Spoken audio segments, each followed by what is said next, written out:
All right, welcome to Sports Scene once again. Glad to have your company wherever you're watching the show. A big good night to you. Andrew, how are you, buddy? Man, always good, always good. And extra excited this week because we are here live from Port Moresby Country Club, the site of the Oceania Billiards and Snooker Championships for 2013. It's going to be great. Oh, man, it's fantastic. You know, we went to the launch, jam-packed. They had a great little program set up, cultural dances, you know, and then they've even got a lot of overseas players that have come to take part and try to prove their worth in the Oceania snooker and billiard circles. It really is exciting. We've got champions from Australia, world champions from Australia, New Zealand, and of course our very own homegrown talent, the likes of Dujon Fong and the rest of the PNG players, and it's been a great tournament so far. Yeah, but of course we start off the show with our sporting briefs, and here it is for this week.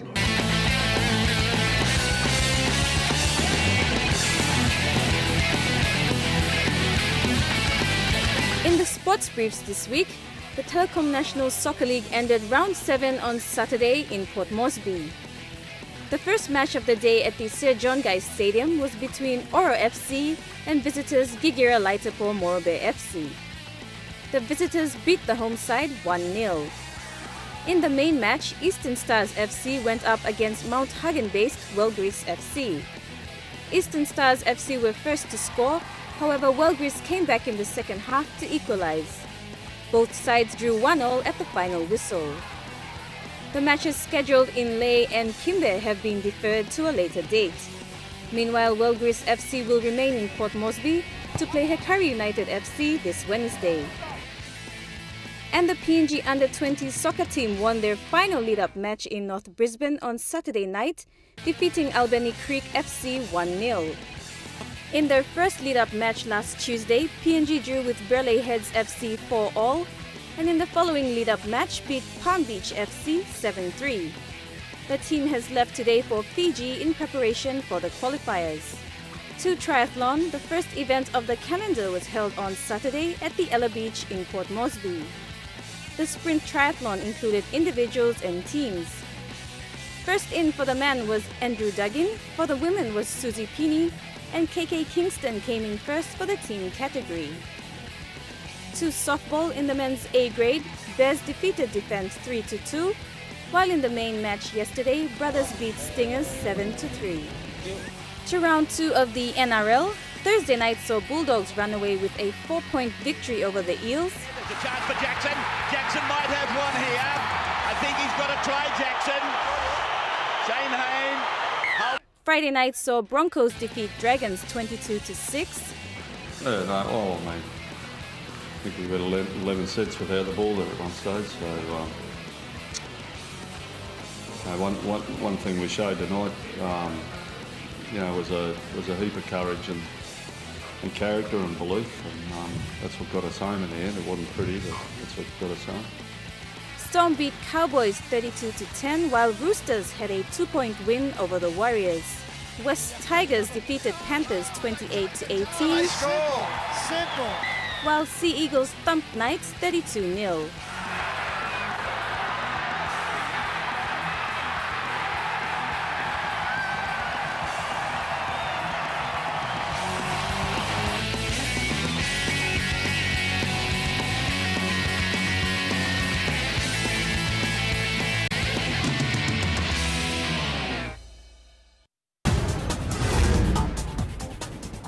Welcome back, viewers, to Sports Scene. Now we take a look at the sport of soccer, and the president of the Papua New Guinea Football Association was in town, and this is what he had to say concerning the code. I decided to call this press conference because I think it's time for me to update on the media, the people of Papua New Guinea, what Papua New Guinea Football Association has done so far. So we'll just go through an overview of what we have done. So I would like you guys to go and see these slides. At the end of those sessions, I'll open to questions. There will be, as we go through, we were re-elected last year with the new executive, and we have decided to work on the new structures, which is based on regional basis. If you see on those over there, you see those members representing 4 regions. You see PSSA, there's Simon Kwema and Wayne Taylor, both are from Port Moresby. And my senior vice president, Lina Wanahani, is also from Port Moresby. So we have structured in such a way that anything to do with PNGFA developments policy or planning will be structured regionally. So the southern regionals will be represented by Sama Ikwema, Wendella, and Linda, which they will be answerable to the developments of southern regions. On the NGI regions, you have Joseph Maniki from Bougainville and Kurt Raymonds from Kimbe. And now that we have regional representative, so if that region is not functioning, this is something that you have to question those representatives on that area, whether what development plans do they have for the future of their regions. So we have restructured our competition structures. We have get an endorsement from the Congress. The Congress allows, the Congress gave the power to the executive representing each region. So if there's any districts that wanted to apply to be part of PNGFA, they have to go through their regional bodies, which is represented by our EXCO. So the regional bodies have the right to endorse them to participate in the PNGFA competitions, which is sanctioned by us, which is endorsed by us. So that means they have the right to participate in any of the PNGF competition as long as the regional bodies accept them. But they do not have the right to vote in Congress. It's just a matter of the competitions for the developments of football in the country. So we allow, example, now today you can get Robben Islands to come to a southern region if they want it, to be part of it. If they have structured competitions properly, they can come and participate in the southern region competitions. As long as the southern regional memberships comprising of the three executive and the sum of the members that are existing agree in principle that they can be received. So that's how we structure it that way. On facilities-wise, on the upgrading, currently we are still, everybody knows that our headquarters is in Lae. We are on the process of Kimbe. Kimbe is, we can say, is not 100% completed. Stage 1 is 90% completed. Stage 2 is about building accommodations. And then we come to Moresby facilities. We're still fighting for it. We're still fighting for the land. Now we're working together with National Soccer League to try to do a home of football in Port Moresby. We are persuading with the government. In time, of course, also for the Pacific Games in 2015.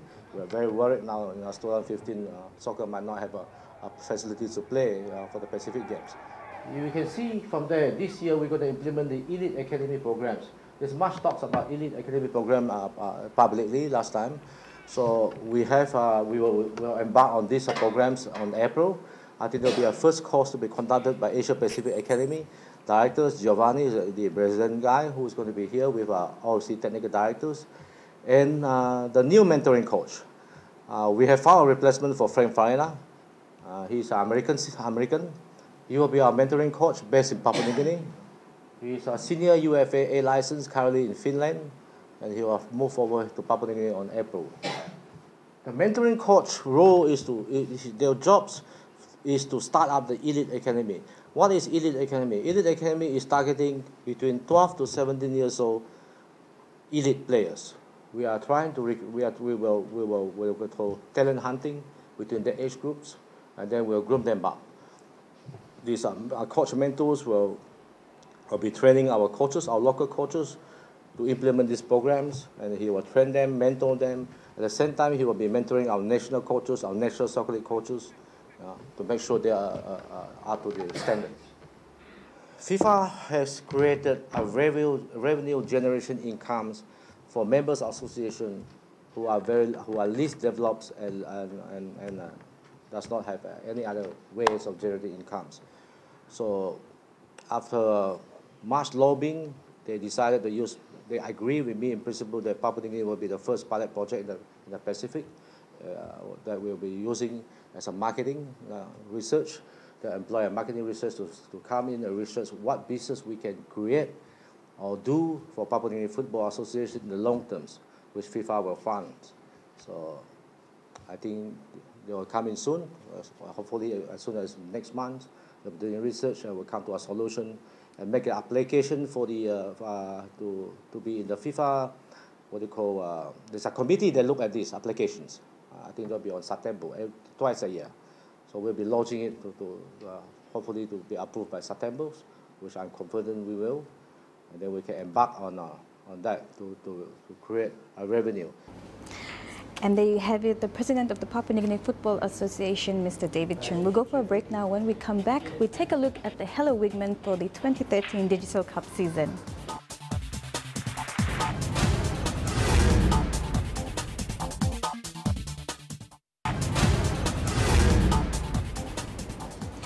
Welcome back, viewers, and thanks for staying with us on Sports Scene. Now we take a look at the Hela Wigmen Rugby Club, who are back in the Digital Cup season.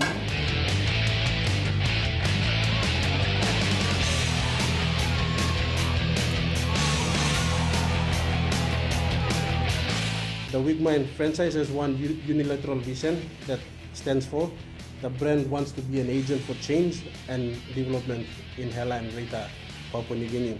The Wigmen franchise aims to provide a platform to untap talents and expose skills at the semi-professional competition, thus providing an avenue for youth to forego drugs, alcohol, tribal fights, and actively participate in rugby league.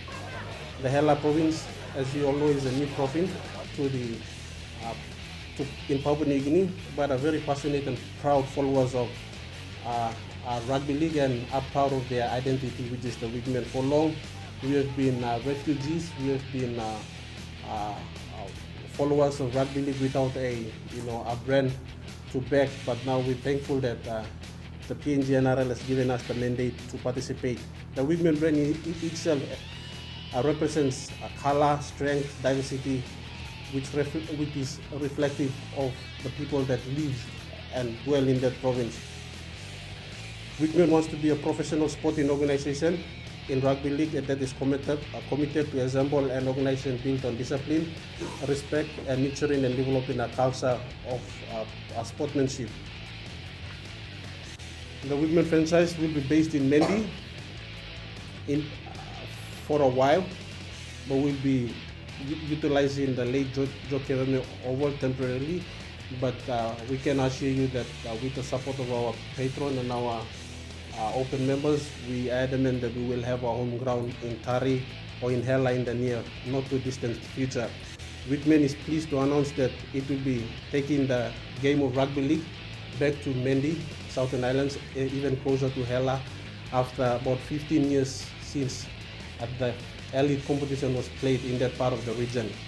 That is a good news and a step up for rugby league in PNG.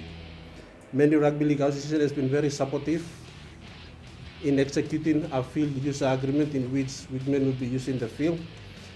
And Wigmen, through its sponsor, Kemela Construction, are currently upgrading the field to meet the NRL standard, and we expect the field to be in good playing condition before the NRL kicks off. I have the pleasure to announce that the Wigmen will be headed by a coach, which is Stanley Ondina, will be taking the head coach role, and he will be supported by a very strong team of professionals in rugby league in Mendi has been the management team. We have also 40 men trained on squad, which we have picked from boys locally who are based in Mendi and Tari. They are currently in Mendi. They are undergoing training. We will have a trial match this weekend to pick the 25, and we will back the 25 to raise the Hela brand. Important occasion. I want to congratulate Andy and your board, putting energy and resources into for the realization of the Wigmen dream. I want to once again thank the members from the New Hela province, the Honorable James Marabe, Minister for Finance, the Honorable Philip Udialu, Member for Korobale Kubiago, the Honorable Francis Potape. They have all, Member for Komagarimat, they have all agreed to support Wigmen with contributions and the amounts of which they would probably announce at the corporate dinner on the 13th of April. The provincial government, while I have this opportunity and the excitement is still in the air, the Hela provincial government has so far contributed 220,000 to the board to get the preparatory work in place. The further 300,000 will be released by the administrator as soon as Wigman's ready to roll. So that is 520,000 in total from the provincial, Hela provincial government supporting the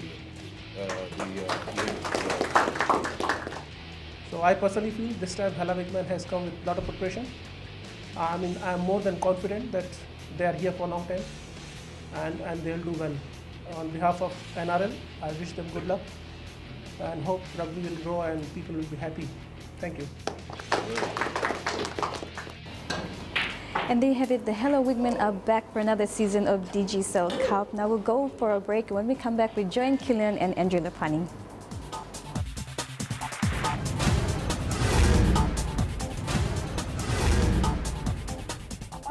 All right, well, we've come to the end of the show, and of course, it's been great fun out here at the Port Moresby Country Club. Do come on down and come and witness some of the great snooker and billiards action and some of the best players in the Oceania region up against the best of PNG. So do come out. Andrew, you'll be popping around sometime. Car Club, Port Moresby Country Club, seeing a lot of balls put in the holes, the red balls, the white balls, and the black ones, of course. Yeah, it's going to be fun. And of course, one last reminder, and we keep doing it every week, the Sports Awards, SP Sports Awards, coming up on May the 25th, but the nominations are closing very shortly. So 10 Andrew? days from now, March 28th, the nominations do close for the 2013 SP Sports Awards. Make sure you do get your nominations in 14 categories to recognize our sporting heroes, all their achievements from 2012, and of course, maybe even some of our snooker and billiard talent that played last year. So make sure you get those nominations in. I'm sure some of those names will be popping up in the nominations, so please do get them in. Otherwise, please do come back to the Port Moresby Country Club. It's going to be great action. We're certainly going to be around, and if you're going to be playing sports over the week and the weekend, do play hard, play safe, but most of all enjoy it. Until next Monday night, it's good night.